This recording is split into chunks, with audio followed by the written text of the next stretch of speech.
ভার্জিনিয়ার নবনির্বাচিত lieutenant governor Ghazala Hashmi যুক্তরাষ্ট্রের ইতিহাসে প্রথম ভারতীয় বংশোদ্ভূত ও মুসলিম নারী হিসেবে অনন্য দৃষ্টান্ত স্থাপন করেছে। ডেমোক্র্যাট দলীয় এই নারী পেয়েছেন ৫৫% বেশি ভোট, যেখানে প্রতিদ্বন্দ্বী রিপাবলিকান জন রেড পেয়েছেন প্রায় ১৫% ভোট।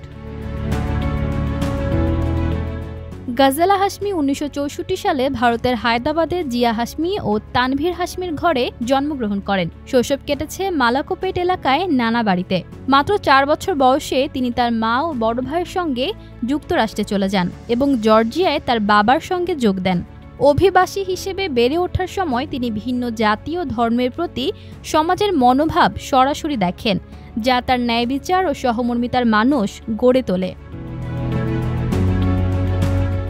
শিক্ষাজীবনে তিনি জর্জিয়া সাউদার্ন ইউনিভার্সিটি থেকে বিএ এবং ইমোরি ইউনিভার্সিটি থেকে আমেরিকান সাহিত্যে পিএইচডি অর্জন করেন। ১৯৯১ সালে স্বামী আজহার রফিকের সঙ্গে রিচমন্ড এলাকায় বসবাস শুরু করেন।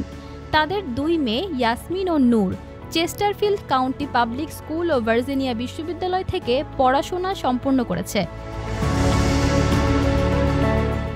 গাজালা প্রায় ৩০ বছর শিক্ষকতা করেছে।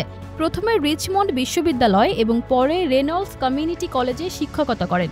সেখানে তিনি centre for excellence in teaching and learning এর প্রতিষ্ঠাতা পরিচালক হিসেবে দায়িত্ব পালন করেছেন। শিক্ষকতা শেষে তিনি রাজনীতিতে প্রবেশ করেন, যেখানে তিনি ২০১৯ সালে ভার্জিনিয়া সিনেটে প্রথম মুসলিম হিসেবে নির্বাচিত হয়ে আলোচনায় আসেন।